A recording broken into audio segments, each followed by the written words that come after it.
This is Scott Becker with the Becker Private Equity Podcast. These are 5 quick notes this morning. So here are 5 quick stories and notes we're following this morning. First, the markets have rallied tremendously the last few weeks. The S&P is up almost 10% over the last month. That's terrific news for investors. A lot of that's based on the concept that the Fed will slow raising rates as inflation softens and employment softens some. Second, Microsoft and Apple, notwithstanding different issues, are the 2 largest market cap companies in the United States, with Apple number 1, Microsoft number 2. Apple's up about 52% year to date. Microsoft's up about 54% year to date, each having tremendous years. Third, the 14th annual Becker's Healthcare Annual Meeting is scheduled for April 8th to 11th, 2024. It's in Chicago. We expect our largest meeting ever. If you need more information on that, talk to Jessica Cole, the CEO and president of Becker's Healthcare. Thank God for Jessica. Fourth, Elon Musk. What a glutton for punishment and controversy. When people talk about whether he's anti-Semitic or not, my best read on him is that he's really not. And again, I'm not an expert, but pro-Israel, raised Jewish, had a cross burned on the lawn as a kid, pretty sensitive to anti-Semitism.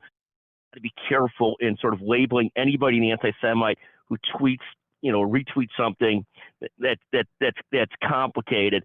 I don't see him as overtly anti-Semitic. Never have. He's got plenty of issues, I think, and we'll see how this all plays out. But also supposedly this weekend trying to ban the phrase from Twitter, from the river to the sea, which is really a call for Jewish genocide and so forth. So at the end of the day, I am an Elon Musk fan. I think he inadvertently sometimes does stupid things, but do I think of him as an overt anti-Semitic person? Not particularly, not really. I think you have to be careful labeling everybody anti-Semitic because, quite frankly, Israel is so thankful to have so many supporters in the United States, white, black, Jewish, Gentile, of all faiths and all types and everything.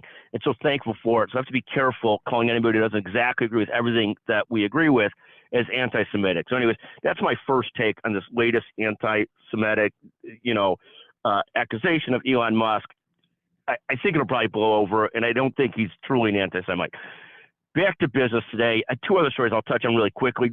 Citi apparently plans layoffs and management overhauls. It appears to be a pretty stagnant bank. And finally, the Chicago Bears. No question about this. They're just absolutely awful. I don't think the quarterback issue is a problem, but the coaching is abysmal, and they've got work to do to improve. Thankfully, they've got some big draft picks coming up. Again, those are a handful of stories we're following this morning. I hate to bleed too far into the political and so forth. If you have a comment on my thoughts on this, please feel free to text me, 773-766-5322. I don't care if you agree or disagree with my thoughts. If you're the first person to text me, 773-766-5322, and you haven't claimed the gift card in a while, we'll send you a $100 Amazon gift card. Thank you for listening to the Becker Private Equity Podcast.